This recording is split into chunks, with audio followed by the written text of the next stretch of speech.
mar, y se sumergió cada vez un poco más y más hasta derretirse en él. Y cuando la última ola estaba por llevarse su última pizca de sal, dijo: ahora sé lo que es el mar. El mar soy yo. Y cuando finalmente comprendes eso, las paredes se derrumban, los límites desaparecen. Enciérrate en un cuarto pequeño durante 8 horas y cierra la puerta. Y pase lo que pase, no salgas de él. Estarás completamente aislado. Y es algo que no puedes describir hasta que lo experimentas. ¿Por qué las celdas de las prisiones no pueden ser como las celdas de un monje, un sitio de retiro en el cual convertir una situación negativa en una oportunidad positiva? La hermana Elaine ayudó gustosa a que los prisioneros meditaran. Eso está mejor. Supongo que ella percibió la necesidad, vio dentro de nosotros. Quizás haya sido inspiración divina. Realmente ayuda mucho. Es como el único momento de cordura en la prisión. En las prisiones en las que se le permitió el acceso, le han dado a los prisioneros el regalo más extraordinario. Porque es algo que no solo los ayudará a sobrellevar sus condenas y percibirlas por lo que son, sino que es algo que podrán utilizar en su vida futura. Porque ella no es el estereotipo de una monja católica, pues también es músico y una maestra zen, así que va mucho más allá de la religión. La espiritualidad es lo que hacemos con el fuego que arde adentro. Fuegos que arden. Vida y obra de la hermana Elaine McInnes.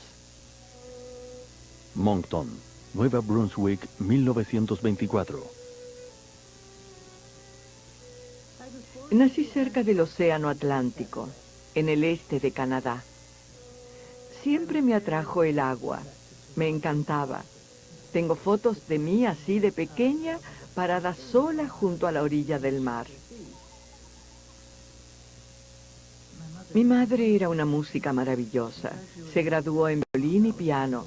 Tenía su propia orquesta en Amherst, su propio estudio de música y, por supuesto, cuando se casó, su pequeña orquesta en casa también. Mi hermano, ella y yo tocábamos el violín y mi hermana mayor el piano.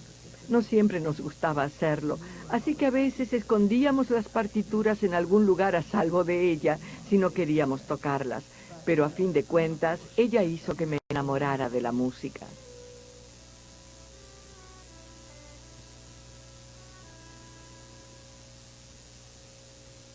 Elaine tuvo una infancia muy feliz y desde que comenzó a caminar, el tío Fred siempre la llamaba Feliz. Durante un tiempo todos le decíamos Feliz o Feli.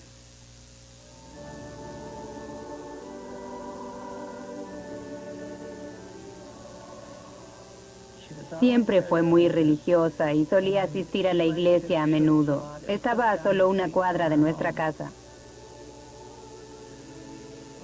Cuando cumplí 7 años, tomé mi primera comunión. Mi tía me dijo: recuerda que naciste en la fiesta de Tomás de Aquino y que él siempre cuidará de ti. Cuando tenía 10 años estaba en la calle St. George, en Moncton, y estaba caminando junto a unos desconocidos, y ellos entraron a una librería y yo decidí seguirlos. Sigue estando allí la librería de Rod McLean, y allí había un enorme libro verde, como 3 estantes arriba, y tenía el nombre Aquino escrito en el lomo. Así que pensé, qué casualidad, un libro de Aquino. Recuerdo treparme sobre algo y bajarlo del estante, y dejé que se abriera al azar. Ya sabes, no tenía más que 10 años, y no recuerdo bien lo que decía, pero era algo así como: ¿podremos aceptar razonablemente la existencia de Dios? observando los movimientos, pues cada movimiento en el mundo es causado por otro movimiento. Y dice, así podríamos decir que Dios es el primer movedor. Sé que eso tocó alguna vena en mí. No sé qué haya sido. Lo cerré con fuerza. Tolerar más de eso. Pero me catapultó a la posibilidad de la experiencia.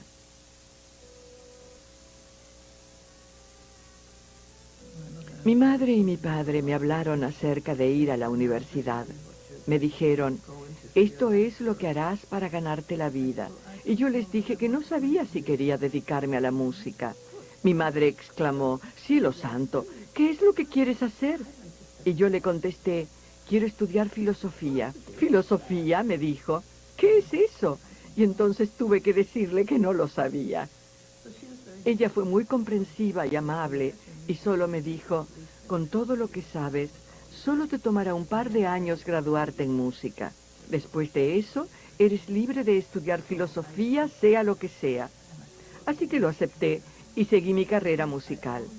Creo que siempre asocié a la filosofía con una necesidad interna. Supongo que fue una de las primeras veces que supe comprenderlo con claridad.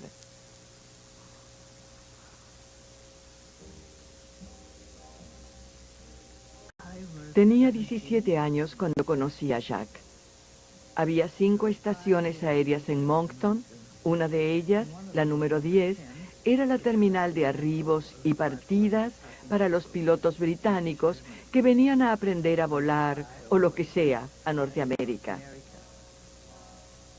Nuestra casa era grande, así que éramos tan hospitalarios como podíamos.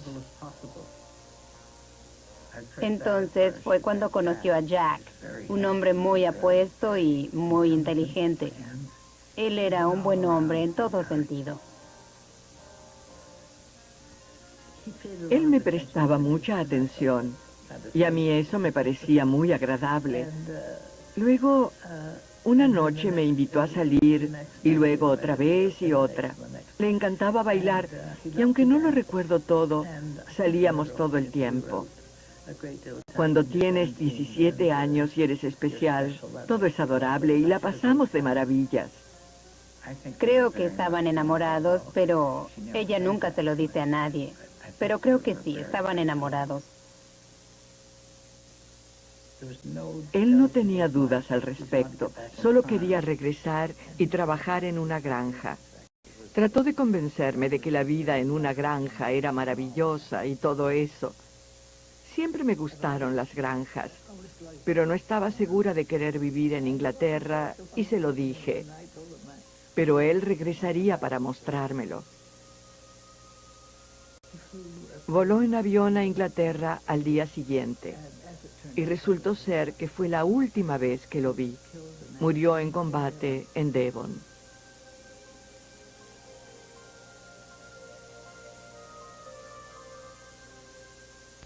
Después asistí a Juilliard. Allí tuve experiencias maravillosas y vivir en Nueva York, para una jovencita que va por primera vez, está repleta de cosas emocionantes y tentaciones.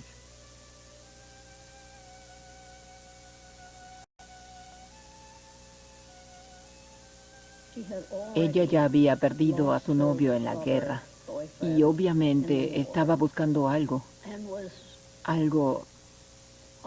para ella misma y quería mejorar su técnica en el violín, pero había algo en ella que me llamó la atención de inmediato. No puedo explicar qué fue. Hay personas especiales y luego personas comunes. Ella era obviamente alguien especial.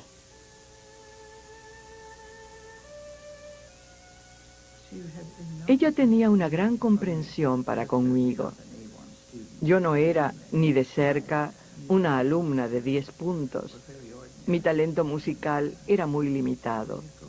Solía recorrer esos pasillos y escuchar a los jóvenes practicar. Eran magos, genios absolutos.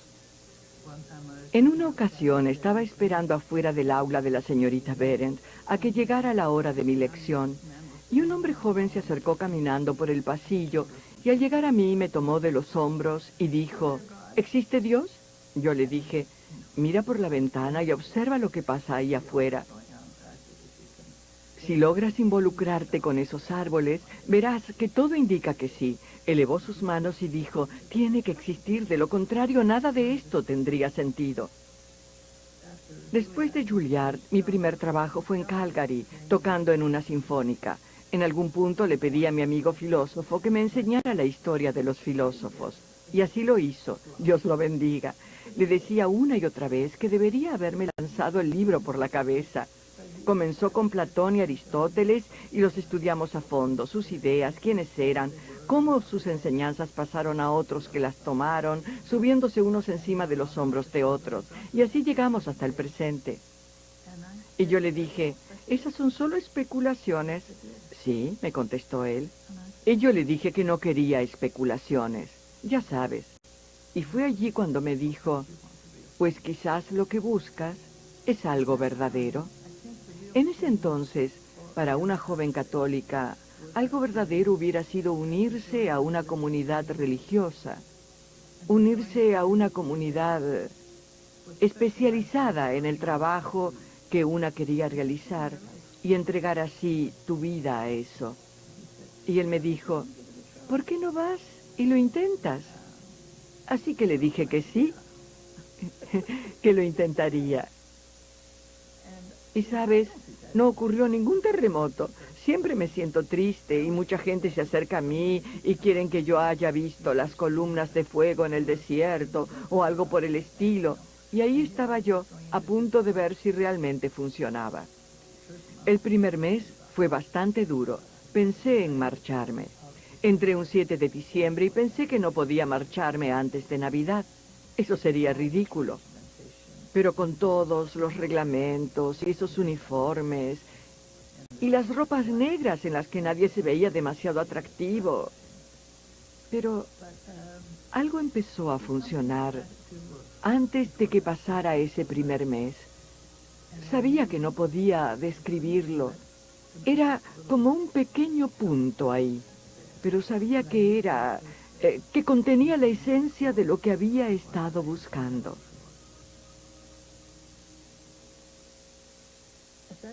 En ese entonces, la mayoría de los libros sobre santos eran horribles. Eran historias novelescas y mal escritas que no me daban ganas de leer. Pero alguien me dio un libro sobre San Javier y estaba muy bien escrito.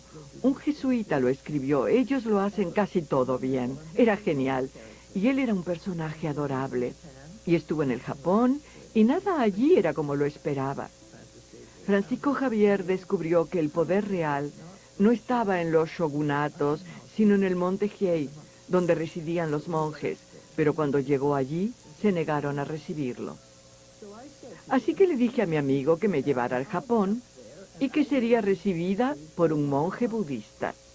Por supuesto, tenía plena confianza, pero no tenía idea de cómo lograrlo. Así que tomé los votos finales el 12 de junio de 1961 y el 18 de junio, dos de mis superiores me preguntaron si me gustaría ir al Japón. Y yo viajé en septiembre. Sí. Kioto, Japón, 1961. Hay una parte preciosa de la Biblia que dice que cuando uno se acerca a personas sagradas, debe quitarse los zapatos. Cuando uno va al Japón, no hace falta ni una hora para descubrir una cultura maravillosa. A personas que han tocado a Dios a su manera. Es por eso que cuando llegué por primera vez a Japón, enseñé violín.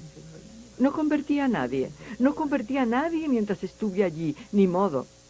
Cada día caminaba a la escuela de lenguas y veía el monte Hiei.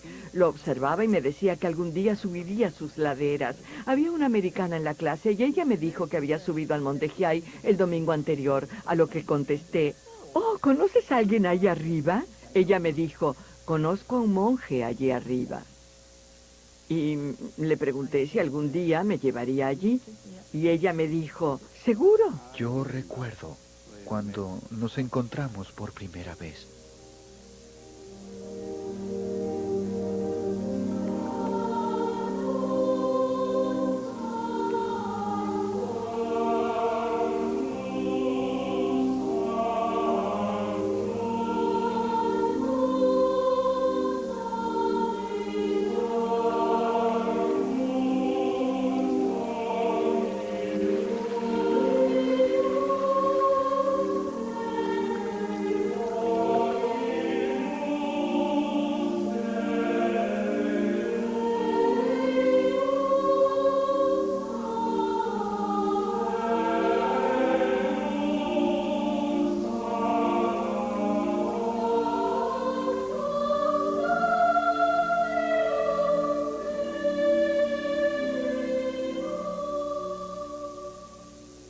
No pronunció palabra alguna, apenas sí me miró.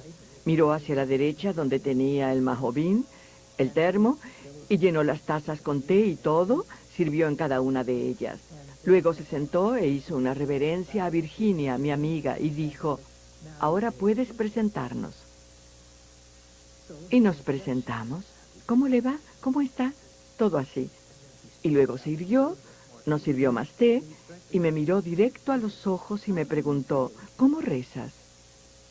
Bueno, pensé, ¿a qué se referirá con cómo? No sabía cómo responder esa pregunta, así que le pregunté, ¿a qué te refieres con cómo? Bueno, dijo él, por ejemplo, ¿qué haces con el cuerpo? Bueno, en el cristianismo no lo consideramos importante, y así se lo expliqué. Y él rió, y rió a carcajadas, tiró su cabeza hacia atrás, gruñó y dijo, pero eso es muy importante. ¿Por qué? Le pregunté. El cuerpo es importante. En la religión budista, el cuerpo y la mente van siempre juntos, no están separados. Y fue entonces cuando descubrí el Zen.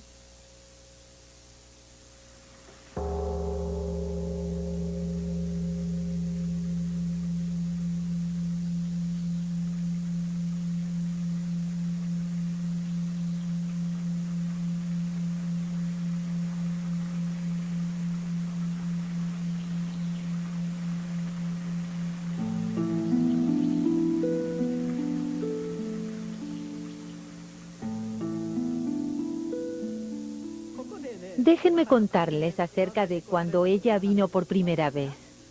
No creía posible que un extranjero pudiera sentarse y hacer zazen. Nadie la tomó en serio. Creían que se quedaría sentada solo un momento practicando el zazen. Le dijeron que lo hiciera en la zona de la entrada. Nos despertábamos a las 3 de la mañana. Comenzábamos a cantar a las 3:05. Todos duermen con su ropa puesta, ahí mismo, en el sendo. Y siempre hacíamos algo hasta la medianoche.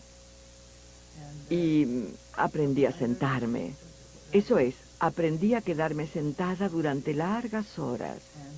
Y no sé por qué, nunca me di por vencida. No lo sé.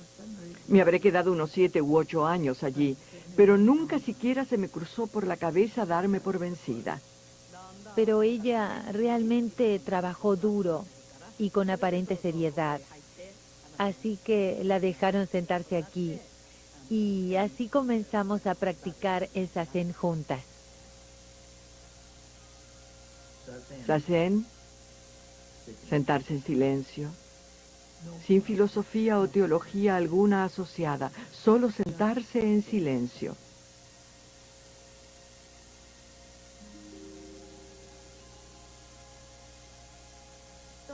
Durante la primera sesión se quema incienso y nos sentamos durante unos 40 o 45 minutos. Una vez consumido el incienso, nos tomamos un recreo de 10 minutos para ir al baño. Luego, caminamos por el parque para poder estirar las piernas. Y 10 o 15 minutos más tarde, quemamos más incienso y comenzamos con el zazen nuevamente. El objetivo final de la técnica de sentarse, digamos, tiene que ver con poner la mente en blanco, y nosotros no podemos hacerlo. Por eso los maestros orientales encontraron que hay formas de ayudar a vaciar la mente. Y por supuesto, la ayuda principal proviene del cuerpo. El cuerpo es necesario para el rezo y la meditación. Es posible meditar con la mente, pero es muy difícil. Cuando meditamos, nos sentamos con las manos así. Al sentarnos, debemos estar erguidos. Debemos concentrarnos en la meditación. Descubrimos que hay determinadas posiciones, sentarse derecho, quizás inclinándonos apenas hacia adelante, que es lo que hacemos con la cabeza, que por alguna razón desconocida ayudan a la meditación. Pero obviamente funcionan. Claramente, el punto vital es la respiración, y ese es nuestro objetivo de vida, ¿no es cierto? Sin respiración no hay vida. Bueno, de una u otra forma la respiración debe incorporarse a la respiración de Dios, el Ruah, tal como nos dice nuestra Biblia. Y eso significa que estamos vivos junto a Él y que nos incorporamos a eso y que no somos dos, sino uno. En 1971, creo, me enviaron a vivir a Kamakura y tanto como es posible, ese fue mi verdadero entrenamiento. Cuando conocí a Yamada Roshi, él me dijo que estaba encantado en primer lugar de conocer a un músico. Los músicos se aproximan al Zen sin demasiada premura. Además, yo era católica, por lo que me dijo, debo decir que muchos católicos se acercan a mí buscando eso que llaman plegaria contemplativa, así que les debe estar faltando algo a ese respecto. Y yo le dije, ¿qué? ¿Cómo perciben a Dios? Y él me contestó, poder infinito. Ahí supe que estaba en casa. Bromeé con él respecto de la palabra infinito y le dije, ten cuidado, te estás acercando demasiado al cristianismo. Esa es una palabra que utilizamos muchísimo. Y él se rió y me dijo, bien, pero esa fue mi experiencia. Y en el Oriente, tal como en Occidente, el ente, lo sagrado, lo infinito, no puede ser experimentado intelectualmente.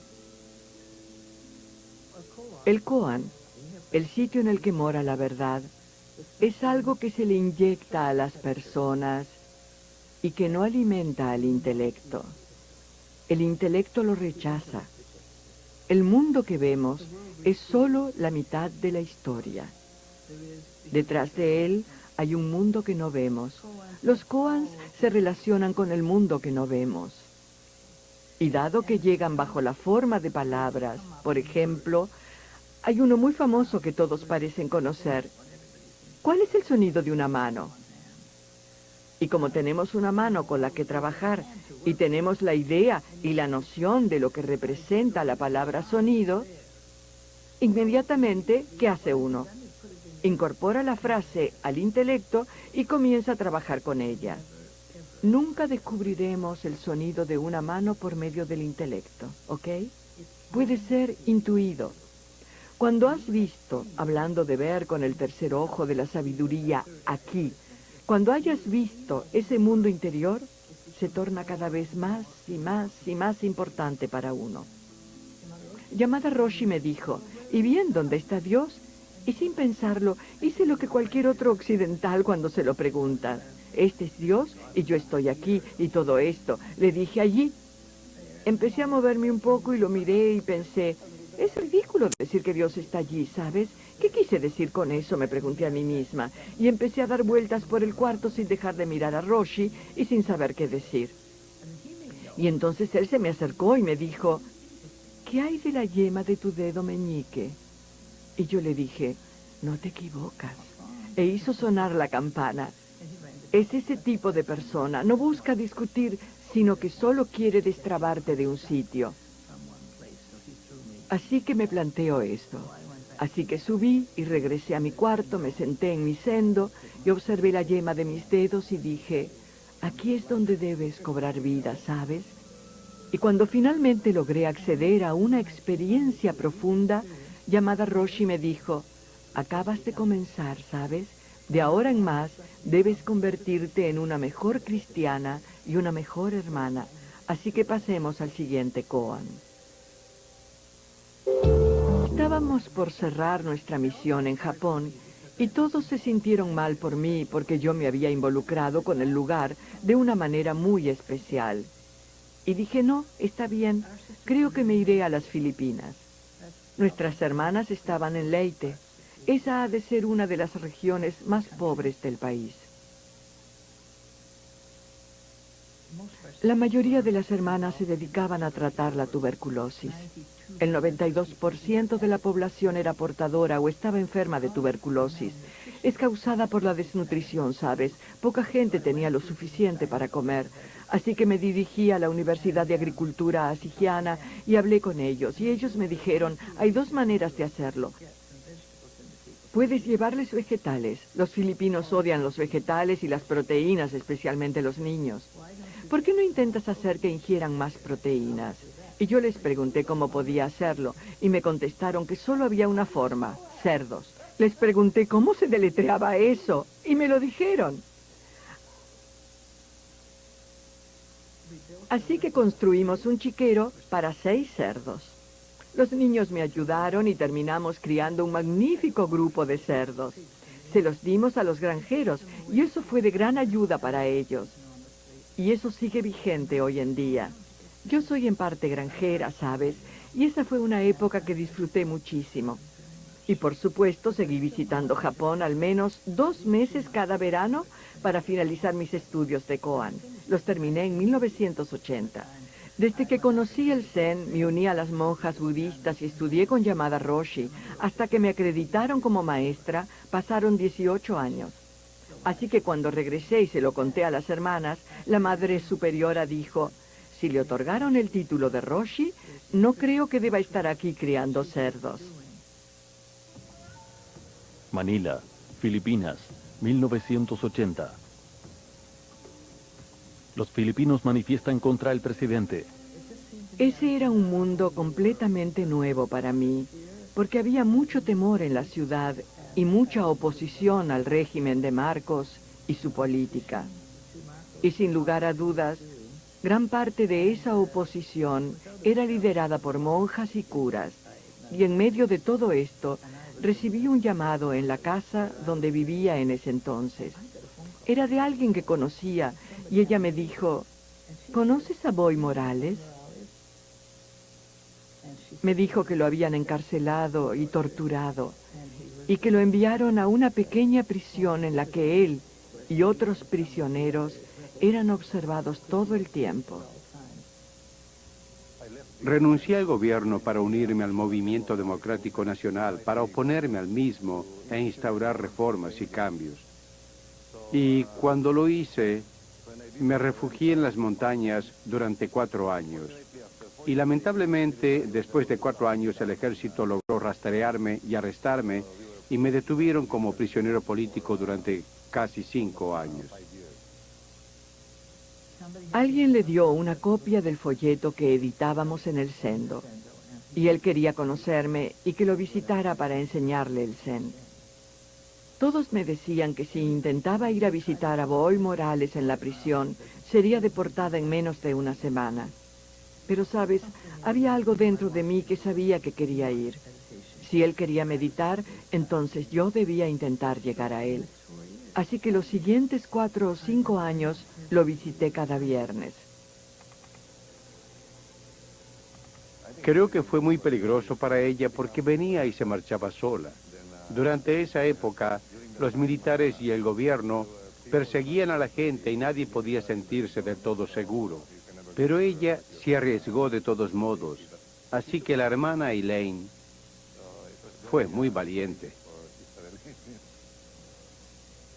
Entonces, cuando fui a la prisión y los vi a él y los demás y el estado en el que se encontraban, la tortura con electricidad es horrible.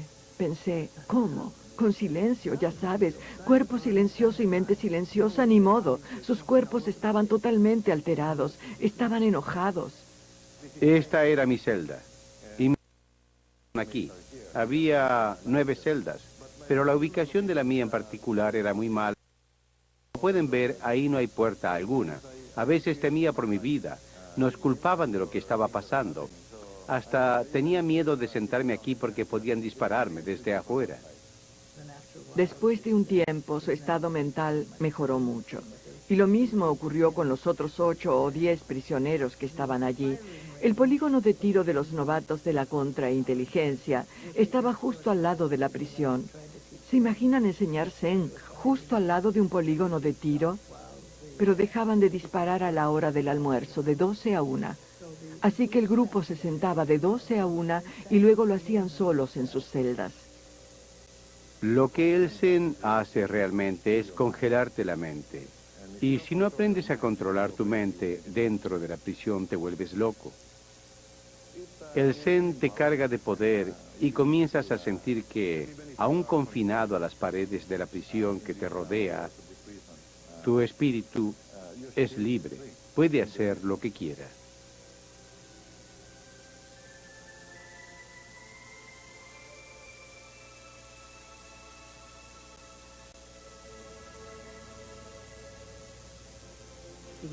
Llegó la revolución y fue muy emocionante. Fue maravilloso. 4 millones de personas salieron a la calle, aún de noche, para que el ejército no pudiera atravesarlas. Después de que Boy fuera liberado, le pidieron que se postulara para el Senado. Y le preguntaron cuál fue la mayor experiencia de su vida, a lo que contestó: cuando meditaba dentro de la prisión. Y fue eso lo que lo hizo famoso, y a mí. Y eso llegó a Inglaterra. Oxford, Inglaterra, 1993.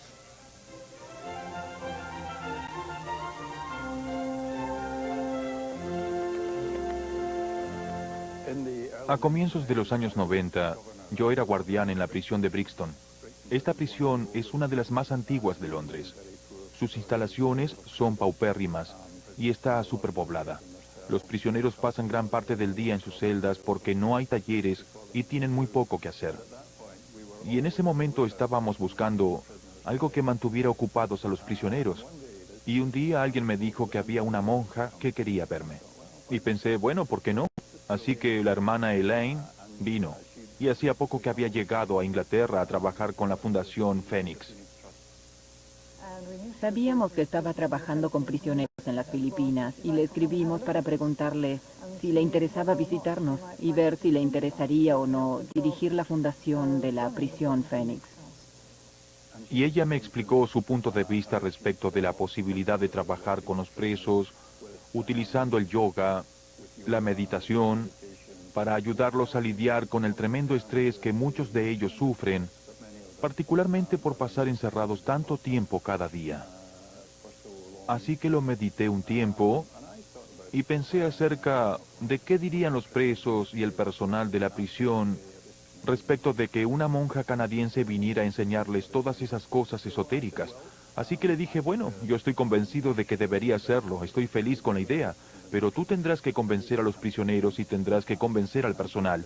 Y ella me contestó, ese es un desafío que acepto.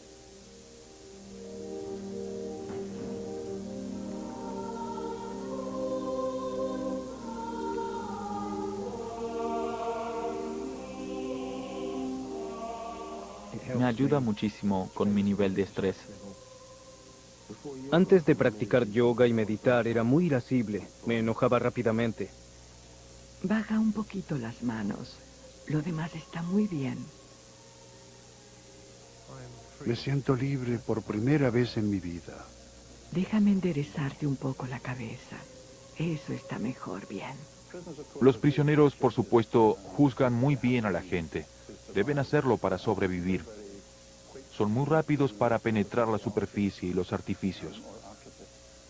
Pero la otra cara de la moneda es que cuando ven a una persona genuina, la reconocen y comprenden de inmediato. Y ese fue el caso de Elaine. Baja un poquito la mandíbula. La mayoría de los que se acercan son hombres que han probado todo y muchos de ellos me han dicho, ¿sabes?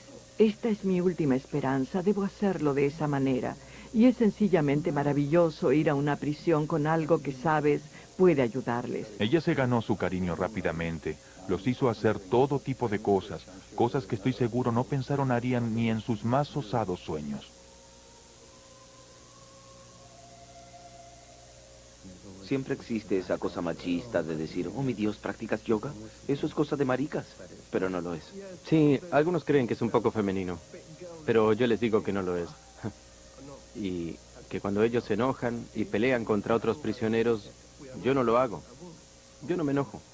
A veces te ves inmerso en alguna discusión o problema, pero sé cómo lidiar con ello con mi mente. Me relajo y especialmente con la respiración.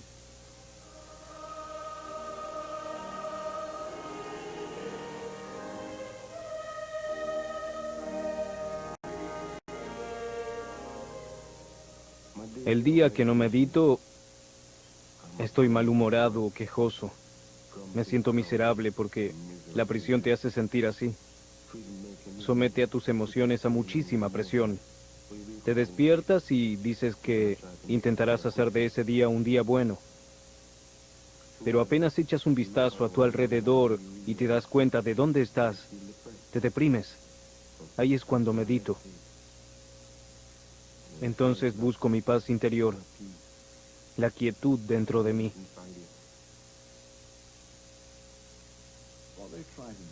Lo que intentan hacer es enseñarles a convertir sus celdas, donde en Inglaterra pueden pasar hasta 18 horas al día. Convertir esas celdas en un ashram. Meditar, convertir lo que puede ser visto como algo muy negativo, estar encerrado en soledad es algo muy positivo. Encontrando su propio silencio, su quietud, enseñándoles a lidiar con su ira y a encontrar su autocontrol. La celda de una prisión es tan pequeña como sea tu mente. Expándela por medio de la meditación y la celda se convertirá en un océano. Eso que los budistas llaman karma y que a todos les gusta tanto utilizar. Karma significa polvo y el polvo se acumula. Ellos dicen básicamente que cuando el ego, ese oficial a cargo de nuestro interior que es agresivo, cada vez que eso ocurre, desparrama un poco más de polvo en nuestro interior. Y cuando se acumula demasiado polvo, ganas peso, solidez y hay menos libertad, pierdes tu libertad. Pero, ¿sabes qué elimina todo ese polvo? Yamada Roshi dice el Zazen. Y es cierto, lo elimina.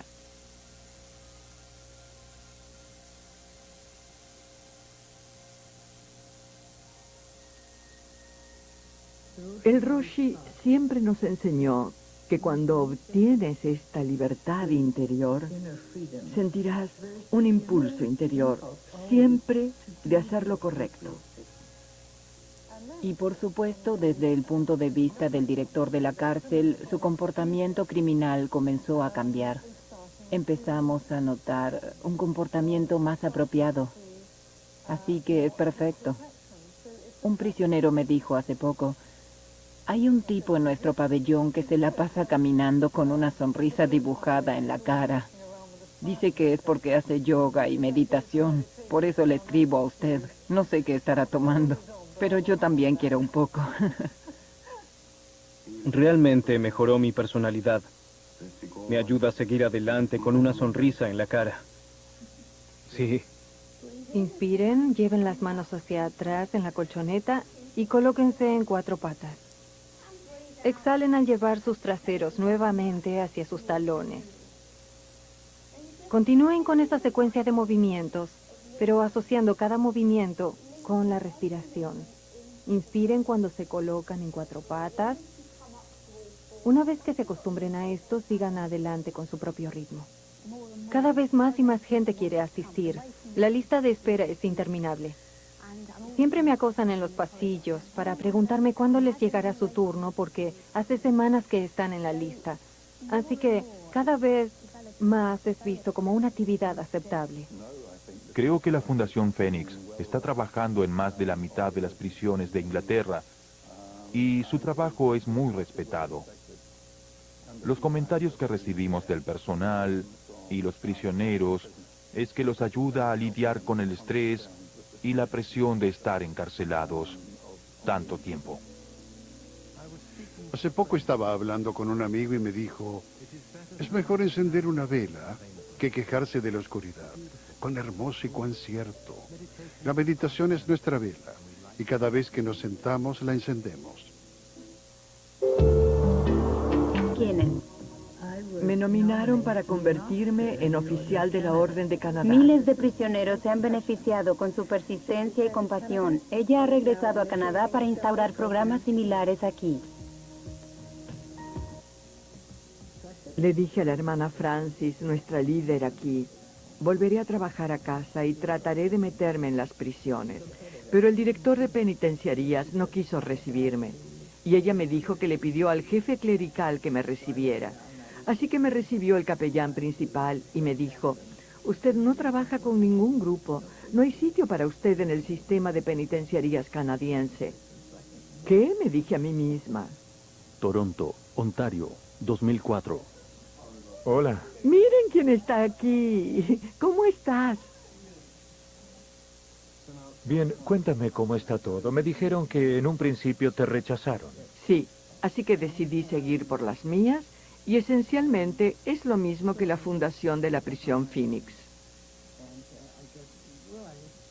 Nos contactamos con las prisiones, averiguamos quiénes son nuestros amigos y golpeamos esas puertas. Porque los directores de prisiones ven que otras cárceles lo tienen y que funciona, entonces... Bueno, así se empieza. Nos estamos haciendo de un hombre.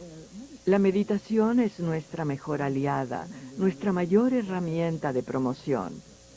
Pero está siendo aceptada y ahora va tan rápido como puedo manejarlo.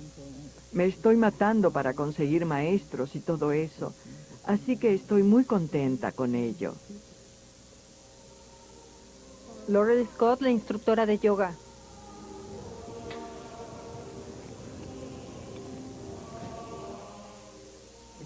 Es el ansia de nuestro espíritu la que siempre busca algo.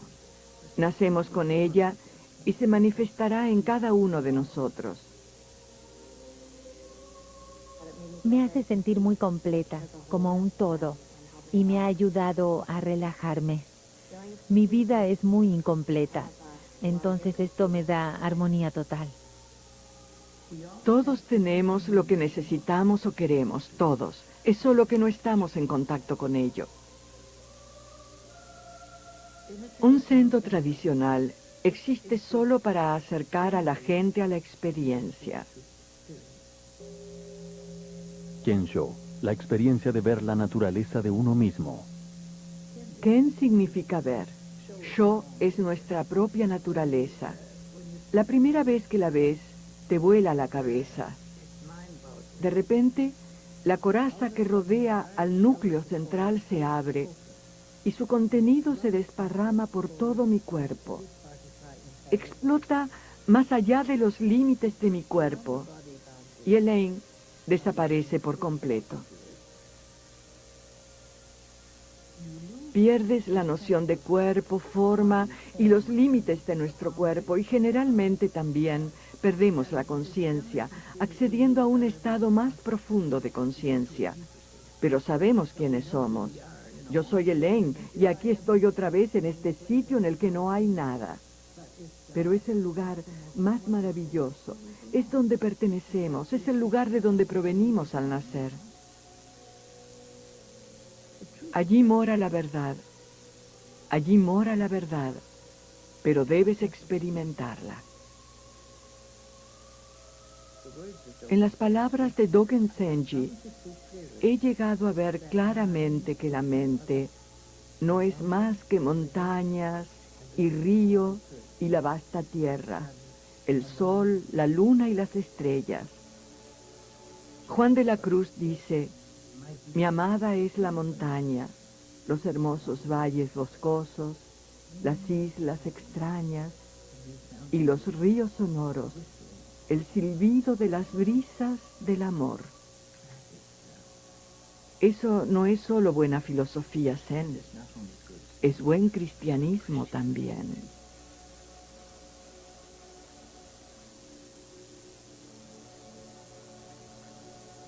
Ahora sé lo que es el mar. Yo soy el mar.